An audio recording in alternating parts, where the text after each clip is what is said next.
Right. So you probably have heard about this name called exoplanets, maybe even in the news, because this is actually for a reason. Now, probably if you consider about 10 to 20 years ago, even when I was, learning astronomy, this particular field is not that much popular about exoplanets. However, the recent, developments in the technology and with the methods that we have for detecting exoplanets, and specifically due to the specific missions such as the Kepler mission that we have, gain a lot of attention because we now have thousands of exoplanets discovered through different space missions like that. And from this lecture, what we are going to discuss is what are exoplanets and how you can detect those exoplanets, like what kind of methods that astronomers use to detect these exoplanets. And at the same time, we will look at some of the recent data, right? Amount of what kind of exoplanets that the astronomers have found up to now, and what are the features of those, very, very briefly, right? This is not like a comprehensive study about exoplanets, because, and the first thing is exoplanets means actually, that we are living in a planet that is called as the Earth, and we know that we have 9 planets, not 9, in fact 8 planets in our solar system according to the definition. And like that, so there are other solar systems, right? Which means there may be a sun-like star, and around that there are planets rotating around that. So now in this field, what astronomers try to find is those type of other solar systems, which means other planets that are orbiting around another, some kind of other type of stars, right? So that is their primary aim.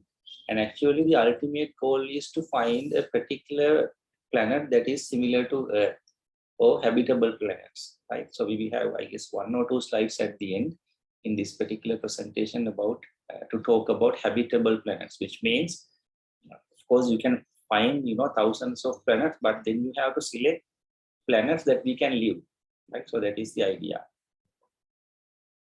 So as the definition tells, the exoplanets means planets beyond the solar system, right? So those planets that are beyond our solar system, we call them as exoplanets. So that is the first thing that you need to understand. Now, so if you consider about direct observations of planets around other stars, that's going to be very difficult. So the direct observations mean you just take a telescope and look at the planets, right? I mean, of course, you can, observe Jupiter, Saturn, those kind of planets which are in our solar system, but it is not going to be easy to detect these planets in other solar systems directly through a telescope, right? Now, first such exoplanet was discovered around 1995, which was actually orbiting around the main sequence star, right? Now, when I tell a main sequence star, I guess all of you can understand what I mean from that, right? From a main sequence star. And so as I told you, since we cannot, directly detect these exoplanets, astronomers use different techniques to use to detect these kind of exoplanets. So most of these detections are made using the techniques where we observe the effect of a particular planet based on the gravitational influences, right? So that's one way of detecting exoplanets. So that means if you have a planet somewhere, and then if you have the host star, which is the planet should be moving around that particular star. So because of the gravitational effects that you have for that particular star, due to those planets that are moving around it, then you will should see a wobble for this star, which means you should have because of these gravitational effects, the star will have slight wobbles, right? So that means the star feels the gravitational influence of these surrounding planets, right? Now measuring those gravitational influences, we may be able to measure the or detect those stars indirectly, right? So those are not like direct detection, you indirectly detect it, right? Now, so there are going to the there are actually I'm going to talk about two different methods that we use to detect these kind of exoplanets. Now, I told you that in the previous slide, when you have a planet, the gravitational influence, due to the gravitational influence, you can decide that there is a planet around a particular star, right? Now, one of these detection methods that we use for the exoplanet is Doppler method, right? So the Doppler method means, as the name suggests, you can use the Doppler shift of a planet, Doppler shift to detect these planets, right? Now what happens is, as you can see in this picture, there is there is an unseen planet right here. And as I have mentioned here, the motion of a star around the common center of mass with an orbiting planet can be detected by measuring the changing speed of the star, right? When a star is moving away from us, the lines in the spectrum show a tiny red shift. When it is moving towards us, they show a tiny blue shift.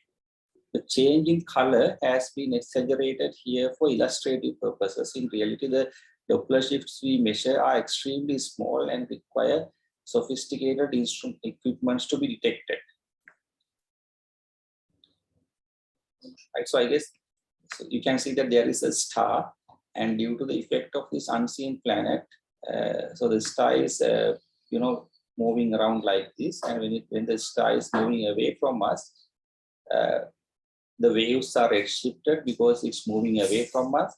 And when the star is coming towards to you, like in this particular situation, you can see that the waves are blue shifted because it's coming towards you, right? And this is called Doppler shift, right? So this happens due to the fact that you have an unseen planet right here, and because of this influence of the planet, the star shows you this Doppler shift, right? So once you measure the Doppler shift, you can decide that, okay, there should be a planet close to this star, right? So that this is one method that we use to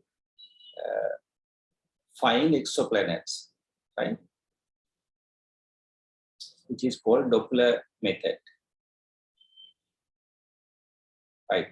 So let me explain it a little bit more. The same thing, as the star and planets orbit each other, part of their motion will be in our line of sight. Such motions can be measured using Doppler effect and the star's spectrum. And so once again, what happens is, when you have a star and a planet orbit each other, part of their motion will be in our line of sight. So you can see that the motion of a star, the star will moving away from us and then it will come towards us, right? So you can measure the Doppler shift from there. And this, the wobble of the star is due to the fact that it has a planet close by. And because of that, by using this Doppler shift of the star, you can decide that there is a planet, right? So that's how you measure it once again. And so we have, astronomers have successfully used the Doppler effect to find a planet in 1995. And this planet is in fact very popular. The name of this particular star is called 51 Pegasi, right? And this is around 40 light years away from us, right? So this is far beyond our solar system. And this particular, the planet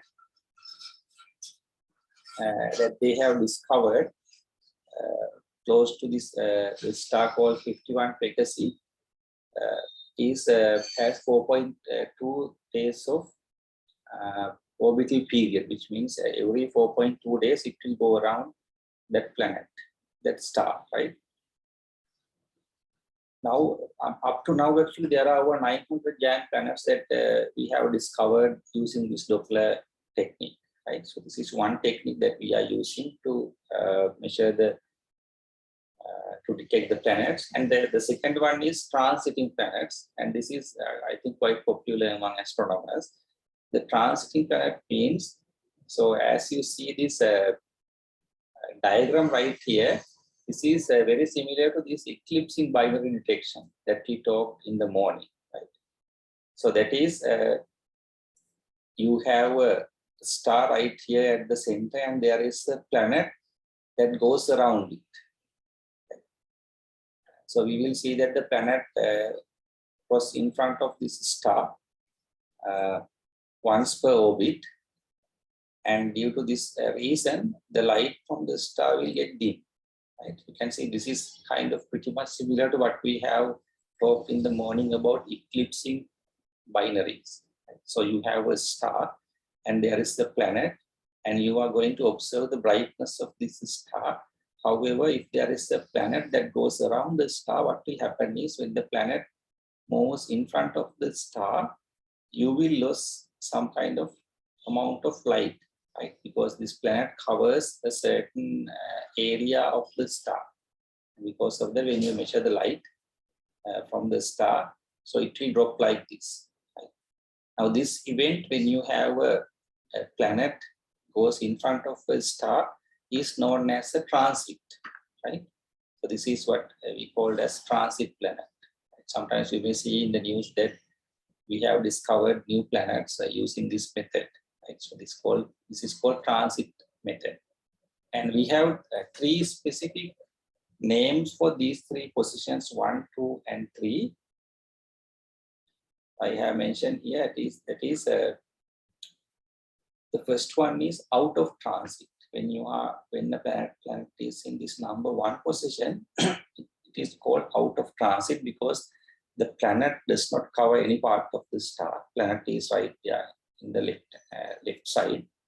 And then when you come into this position where I have mentioned it as position 2, so that is called transit ingress. So what that means is the planet partially covers the star, not completely. So it's like it has started to cover the planet, but not completely. So it has started to cover the star, not completely covered, right? So which means it is called a transit ingress. And when the planet completely covers the star, or the whole area of the planet is when it is in front of the star, it is called full drop in the brightness. So those are the 3 positions that I have shown here, right? Now this is the second method of detecting exoplanets, right? Now when we detect exoplanets in this way, there is something called transit depth that we use to calculate, right? That is when you have, a planet goes in front of a star.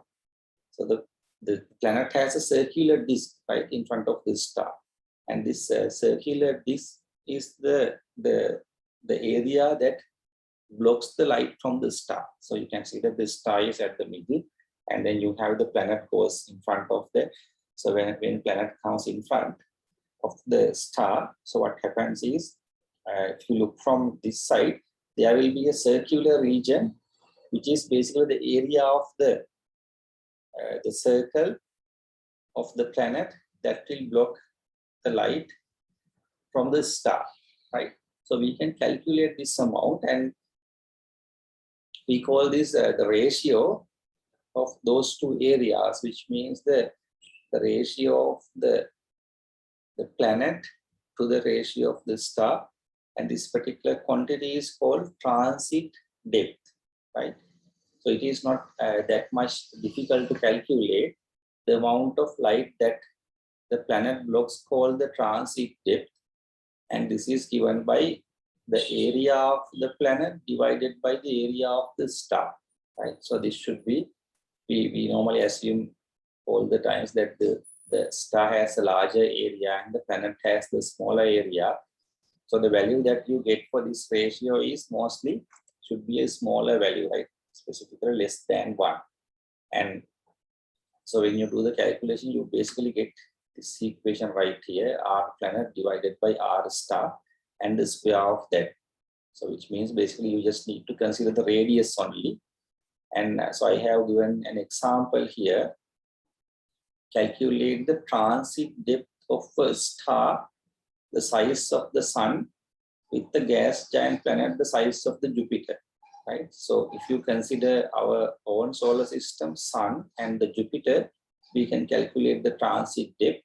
So what we know is the radius of the Jupiter is around 71,400 kilometers, and the radius of the sun is 609,700 kilometers. And you can see that once you divide these two, you get the planet, radius of the planet divided by the radius of the star. That is basically dividing this number by this number right here, radius of the planet and divided by the radius of the star. The value is roughly equal to 0.01. So we can tell that the transit depth is either 0.01 or you can tell it as a percentage like 1%, right?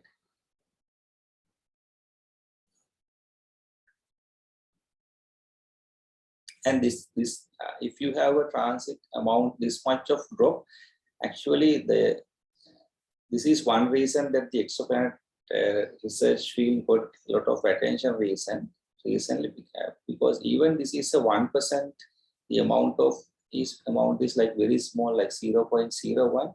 This can still be detected from this Kepler spacecraft. So this Kepler mission is a major mission that is specifically designed for detecting these exoplanets, and Kepler mission is capable of detecting even the small drop in the light, right, or the small transit depth values, right? So this is why in this recent, within the last decade, there were a lot of exoplanets discovered by the Kepler mission. Right. Now, if you look at these two methods, you can see that the Doppler method allows us to estimate the mass of the planet, because you can, by measuring the Doppler method, you can find the speed and then the mass, right? Now, if you can use the same object to study using both the Doppler method and the transit techniques, there is a huge advantage of that. Now, what I told you is to detect the exoplanets, you can use the Doppler method or transit method. However, if you can use both methods to the same object, there is a huge advantage of that, because from the Doppler method, you can measure the mass of the planet, right? And this is because once you detect the speed, using the Kepler's laws, you can find the mass, right? Speed and the orbital period. And then the next one is if you use the transit techniques, you can get an idea about the size of the planet, right? Because the depending on the amount of transit depth, you know that if the transit depth is larger, that means the planet is larger, right? The transit depth is smaller, the planet is smaller, which means you can get an idea about the size of the planet, right? So once you know both the mass and the size, because when you know the size, that means you know the volume of the planet, right? So you can take the mass and the volume both, and which will give you the average density of the planet, which is a kind of a huge advantage, because knowing the density, you can get an idea about what kind of a planet is that. Right? Now, in 1999, using the measurements from the ground-based telescopes, the first transiting planet was detected orbiting a star called star HD 209458, and this is a name given for that particular star. And in fact, this was the first case where we could determine what an exoplanet was made of, right? with that mass and radius. So this is the first time that we detected an exoplanet using both methods. And because of that, we have found that this particular star must be a gas and liquid world, pretty much similar to Jupiter, right? Because if the density is smaller and the size is larger, so it should be something similar to Jupiter, which is a gas giant, right? Now here is the field of view of the Kepler mission, and you can see that so it was looking at a particular region of the sky, and what you see right here is the Milky Way band right here, and apart from that, this is the region where Kepler was looking at, right, on the sky, and around this area, the Kepler mission took around 100 images of around 150,000 stars to find these transit planets. So what they do is they take all this data and they send it to the servers, and then you will have a database of the stars. Then astronomers try to use those techniques that we have discussed before, which is the Doppler technique and the transit methods, to detect or find these exoplanets out of these stars, right? Right, so here is an image, some of the results from the Kepler telescope. And what you can see in this x-axis is the orbital period of the planets that they have discovered. And the y-axis is the radius of the planets. So that basically gives you an idea about the size of the planets. And to make it easy to understand, I have three white lines here. This line represents the size of the Earth, or where the Earth will be in this particular graph, right? And this line is the radius of the Neptune, and this line represents kind of a line that represents the radius of the Jupiter, right? And the other thing is, you can see that there are some dots marks in yellow color, and then also there are dots marked in blue color. So let's see what are those. So I have mentioned it here.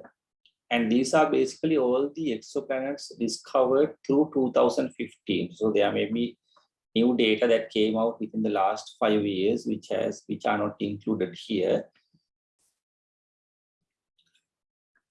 Now, as we know that the yellow and red dots show the planets discovered by the transits, right? So these dots, the yellow dots that you see here, and these, I guess this should be red dots, should be these dots right here. So they are the planets. Not those are actually red. There is a red dot right here. So those are the planets discovered using this transit method, right? And then the blue dots that you have, so these are those. So most of them are clustered in this region right here. So these are actually the planets discoveries by the radial velocity or the Doppler technique, right? So you can see that astronomers are using both these methods to detect planets. Now, one thing you can understand from the graph is those blue dots are kind of clustered towards this upper right corner, right? Which means their orbital periods are somewhat larger, and at the same time their radius, which means the size of the planet, is larger as well, right? So that gives you an indication from the data that these large planets are kind of more easily detected from the Doppler method, and smaller planets with smaller radius and smaller orbital periods, so they are detected mainly using this transit method, right? So that is one of the features that you can see in this graph.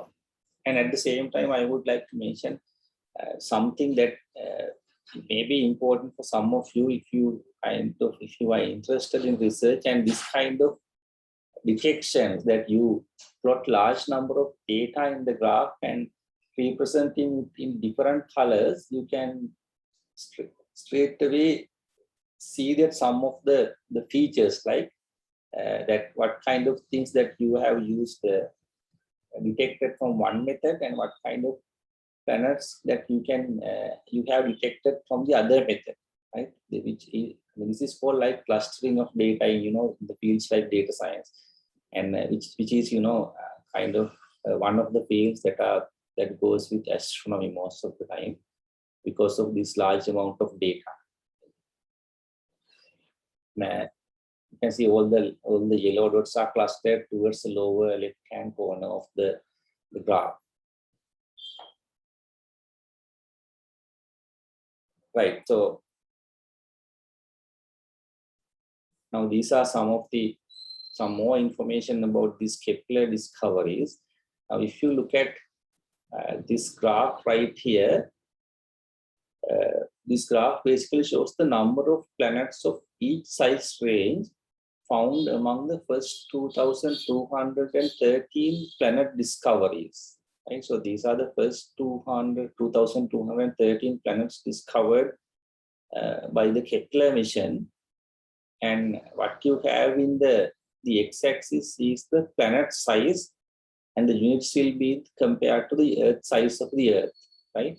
Now, 0.5 to 0.5 to 0.7 means, so those units are from the Earth size, right? Now, what you can noticeably see here is, now if you look at that, I have put some details about the solar system right here.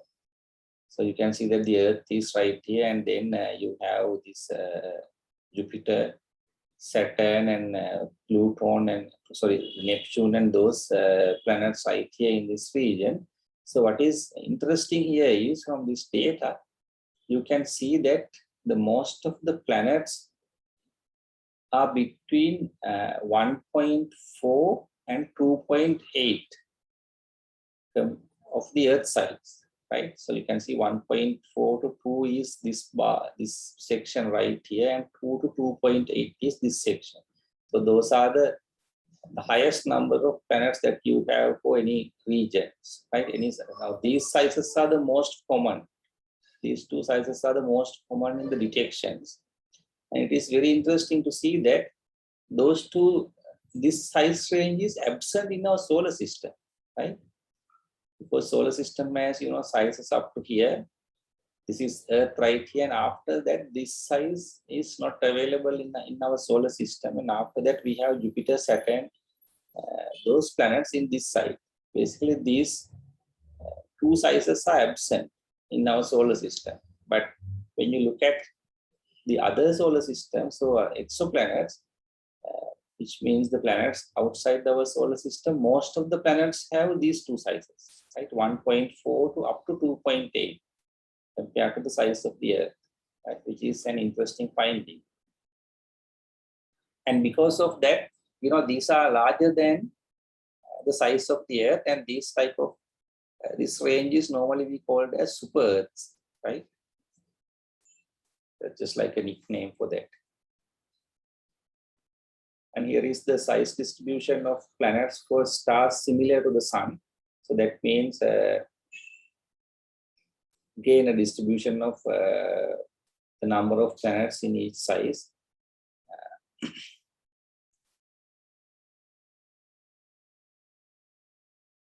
Now, here are some of the very important results that we can have from this Kepler mission about the exoplanets. And one of the major discoveries is that the most common types of planets in the galaxy are completely absent from our solar system, right? And were unknown until Kepler's survey, right? So, which is interesting. As you saw from these, all these graphs, these most common types of planets, so they are not in our solar system. So it seems like our solar system is kind of a special one, right? And approximately 100 billion stars of spectral types F, G, and K in our galaxy.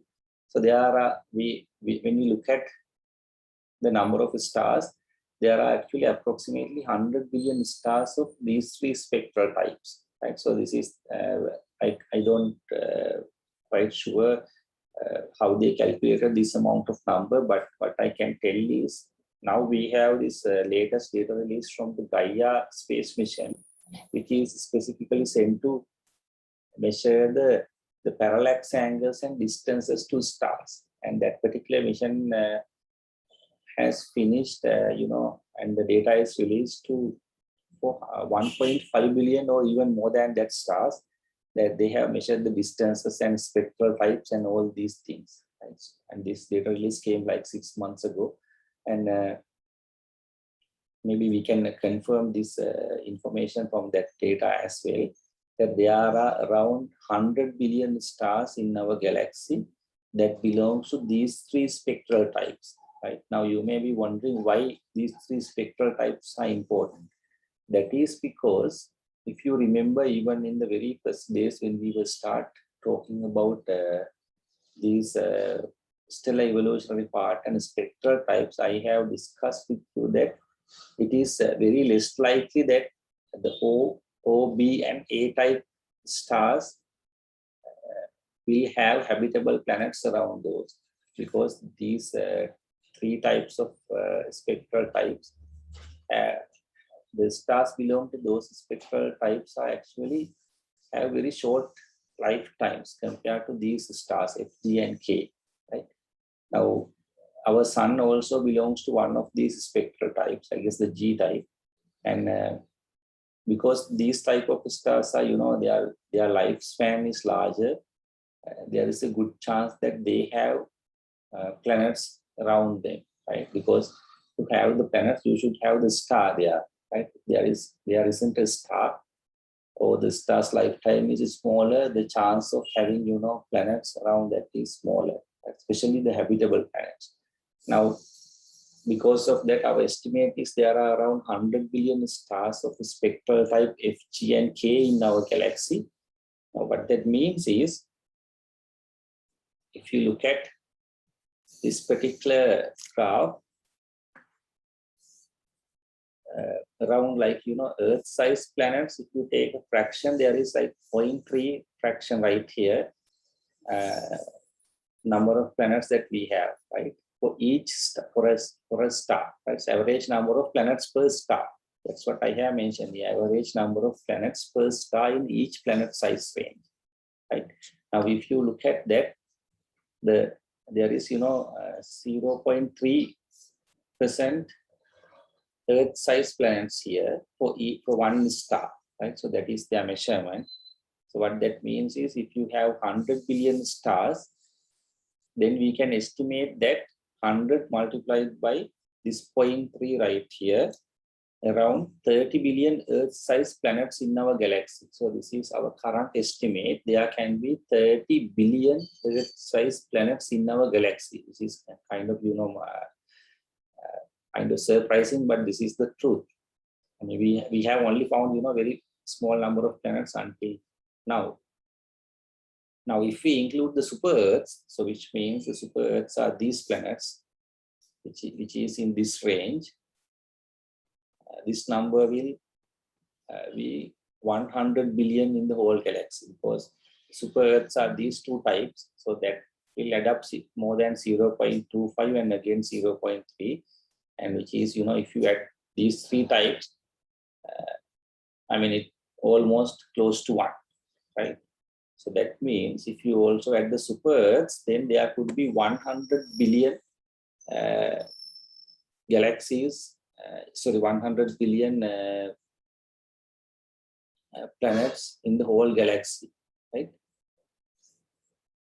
For the Earths and super Earths, for those two types, which are the most probable candidates for, Earth-like planets, and therefore maybe habitable planets. Now let's look at the densities of these planets. Now, for several hundred exoplanets, we have been able to measure the both size and of the planet from the transit data and its mass from the Doppler data, right? So as I told you, if you can measure both these measurements for a particular particular planet, then you have an advantage, because you can derive the density of that particular planet, right? And we have done it for, several hundred exoplanets. And so what we have observed up to now is there are more than 10 times the mass of the key observation so far is that planets that are more than 10 times the mass of the Earth have substantial gaseous envelope, which means when the mass is higher, especially than the 10 times of the Earth, so they will have a gaseous envelope. And lower mass planets are predominantly rocky in nature, right? Like terrestrial planets, which is pretty much similar to our planet. And I guess I have a graph here that represent all those data. And this graph in the x-axis, you have the mass of a planet in terms of Earth masses. And in the y-axis, you have the radius of the planet in terms of the radius of the Earth, right? Now you can see that when the mass increases, the radius also increases, right? And these blue lines right here represent what kind of materials that you have, and you can see that these smaller mass planets, and also the size is smaller, they have mostly iron, rock, and water, right? So these planets in this region. And when you go for the high mass planets, like 1,000 solar masses, all the planets are kind of clustered around this region, and that means this line is hydrogen, and most of these high mass planets are gaseous planets. Mainly, they have hydrogen, right? So they are absence of this rock and iron, which means they are not terrestrial planets. Right? And then if you look at the planets in our solar system, which I have represented from this mark right here, you can see that the planets are right here, here, and then you have some of the gaseous planets which are somewhere here, right? You can see that by looking at the graph, there are a lot of information that you can take. The graph is nicely presented. And this will valid for any kind of subject that you are learning, right? Making these graphs very clearly will give you a lot of information. Right. And then we can talk about a little bit about, not that much, about these exoplanet systems where you have the planet systems, right? So just you can read through this. I mean, I will let's go for the habitable planets. Now there are thousands of exoplanets that we have been discovered within past 2 decades. That means from 2000 to 2000 up to 2020, and so every observational technique that as we have used is not successful in finding Earth-like planets, which means candidate that resemble the Earth. So that means not only the size, there are other things that you should have, right, to become a planet that should be equal to the Earth, right? Now, the Earth means a place that you can live. What astronomers do not know is actually what kind of properties that could define another Earth. So that we don't know. And habitable planets depend on both its distance from its star and the nature of its atmosphere, right? You know that, for example, so the planets like Mercury cannot be a habitable planet because it is too close to the sun, right? In similar way, even if you detect an exoplanet in other solar systems, if it is very close to the sun or that particular star, then you cannot take that as a habitable planet, right? Because of the higher temperature. And that means the habitable planets depend on the distance of the star and the distance to that particular star from the planet, and also the nature of its atmosphere. For example, in our solar system, Jupiter is a gaseous planet where you have a lot of gases and not kind of suitable for life. Right? Now, even though we are very good in finding these planets outside our solar system, the search for these potential habitable worlds is one of the prime drivers for the exoplanets in the next decade. So which means in this decade, so what astronomers trying to find is not only just exoplanets, but habitable worlds, right? Places where we can live, right? So this is one of the paintings that commissioned by NASA to convey the ideas that there may be many planets resembling the Earth out there, right? When we develop our different techniques to find these exoplanets, right? So this is actually all what I want to tell you about the exoplanets. It's just a brief introduction for anybody who is interested. So that's the idea, and this is actually something that I added newly for this from this year, because this field is getting attention, and I thought that everybody may be interested about knowing about it, right? Having finished that, I think I can briefly start our next section about galaxies, since we are a little bit behind. Before I start that section, while I am pulling out the presentation,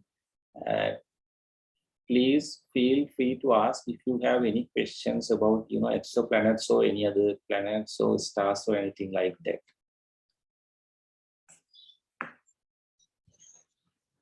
You can even use the chat window if you like, but you are free to talk anytime.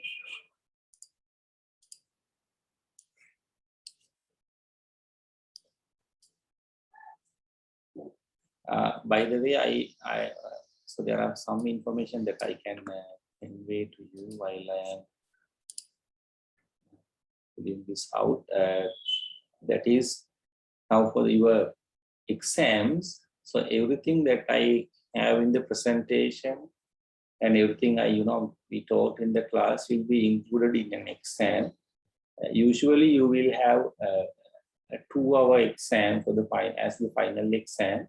This normally consists of around 60 questions. All these questions are you have to answer all the questions in the paper itself, and out of these 60 questions there will be around 24 to 25 questions which are MCQs, first 25 questions, and then there will be another 20 questions that you have to write short answers.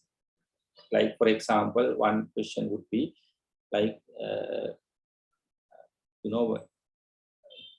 about solar eclipses, what type of solar eclipses we have, right? And then maybe just briefly explain one of those, like those kind of questions. And maybe I could ask, like, for example, now we have talked about the transit planets. So I can ask, what are the 2 main methods that you could use to detect transit planets, and explain one of them briefly like that. So there are those kind of questions, right? And HR diagram is very important, by the way. I can ask many things about the HR diagram, and the advantage is, if you remember the HR diagram, you don't have to remember a lot of things about stars, because if you understand to explain the evolutionary status of a star based on this HR diagram, you can understand a lot of things just only having a knowledge about the HR diagram, which is one of the primary things which you cannot avoid when you learn about stellar evolution. And in the last 10 to 15 questions maybe, so they sometimes ask for some of these calculations. You should be able to calculate a transit depth and find the magnitude of stars, absolute and apparent magnitude. And then we have talked about Kepler's laws at the beginning, and the last week we talked about how to find these Schwarzschild radius. There was an equation, and those kind of things normally appear also in your exams. So there will be like 60 questions. The last 15 are normally you have to write a bit more compared to the first 45, which are basically having some explanations plus some calculation, like those kind of things. However, all these questions need to be answered on the paper, right? So you don't have to write anything on the extra papers. Everything will be answered on the same exam paper. So there will be space for you to answer.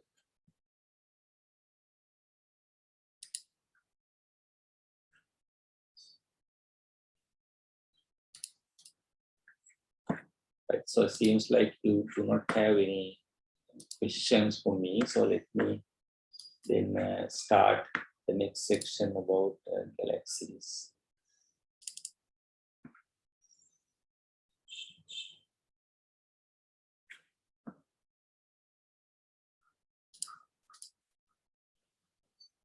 Should be number 13. And also just to let you know, I did not, post any tutorials, so assignments for you within, this past few weeks, but you will have few of those before your exams at some point, right?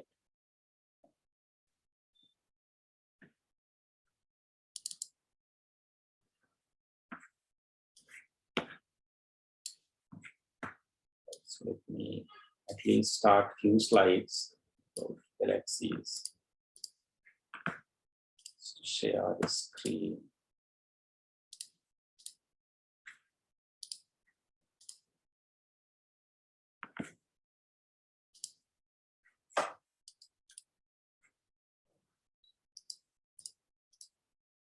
Right. So I assume that all of you can see my screen. So this section we are going to now. So we have talked initially. We have talked about different laws that we use and about the electromagnetic spectrum, and then we move on to talk about the properties of stars and stellar evolution, HR diagrams of stars, and how you can describe different evolutionary processes using HR diagram, and then when to talk about the supernova explosions and black holes, neutron stars, and today morning we talk about stellar motion, different type of stellar motions and binary stars, and now we just finished about exoplanets and all these things. What is interesting here is everything that you talked up to now in terms of observation is within our Milky Way, right? We did not go beyond that. All the exoplanets that we detected, they are within our Milky Way. All the stars that we talk, all these properties are based on the observations that we did within our Milky Way, right? We didn't go beyond that. Now, what our Milky Way is a galaxy itself, right? Now we are going to talk about the next scale, which means about galaxies, including our Milky Way and also other galaxies beyond the Milky Way, right? And their properties, right? So as I told you, we have encountered many different types of the stars, and we have seen how they evolve. Now we are going to move on to the topic of galaxies, right? Beginning with on our Milky Way. So we are going to talk about our Milky Way itself. And by the way, Milky Way is quite nicely visible if you are in a dark spot in these days. If the sky is clear, you should be able to see this Milky Way band very nicely in these days up in the sky. And what we have known for a long time is the sky is full of stars. We have seen that. And however, it is only very recent times that we learn that existence of different galaxies within the universe. And believe me, we didn't know about any type of galaxies that we have not found until 1920s, right? And so all these things happen within within last 100 years or so, and we will begin the discovery of other galaxies, and so we will get a nice approach how astronomers realize that there are other galaxies other than the Milky Way in the universe, and how they found those techniques that they used. Those are very nice stories to learn.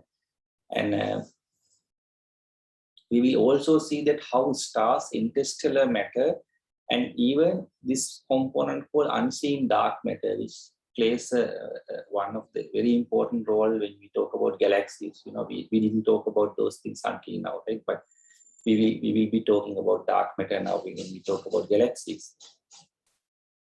So one thing we are going to talk is how these stars, interstellar matter, and this dark matter is spread out, how they are distributed inside the galaxies, right? So that's one thing that we are going to talk. And if we look at, or if you observe our night sky, we normally get the impression that the stars and the nebula, may all be associated with one another. Is this really true? Because I mean, just go outside today and look at the night. If it is not rainy and the sky is clear, you will see this Milky Way band, right? And this band seems to indicate a pattern of grouping of stars in the sky. So there is this cloudy shape, and at the same time, you will see that large number of stars close to that band, like stars. It seems like the stars get collected around that region, right? And this is even apparent for the naked eye if you are not in a town. And so when this Galileo and others observed the Milky Way with their telescopes, they even found many more stars in that region, right? So what they believed was early on that this Milky Way group was the universe itself, because Milky Way is the only thing that they could observe, right? Now, this is something that you should see up in the sky if you go outside. Just look at from one of these stellar observation apps that you will see the Milky Way band should be clearly visible in these days in the sky, and you should see the exact same thing if you go out. This is the Milky Way band if you don't know about it. So this is what you have as the Milky Way band right here in this region. And so let me stop from here today. So there is a nice story behind, discovery of these galaxies, right? There was a debate called Shapley-Kurtz debate around 700 to, they were debating whether these some of these stars they are looking at, whether they belongs to our own galaxy or whether they are from a different galaxy, right? And then this debate went on for a long time, and then finally different astronomers came up with different methods to measure these distances to these stars. And this measuring, it is the measurements of these distances to the stars is the one that decide at the end that there are other galaxies in the universe, right? And this is a very nice, way of solving problems, which is important for us even as well, that they had the problem and then they went on to develop techniques and use a scientific method to resolve that issue, right? So that's how it has happened. So I will take on the lecture from this point, and we will talk about the methods that they have used to decide the distances to these stars and decide whether there are other galaxies. And then we will talk about different types of galaxies that we have and the components of the Milky Way and how they are made of those kind of things. And once again, just to let you know, I will be doing I will be actually doing another lecture about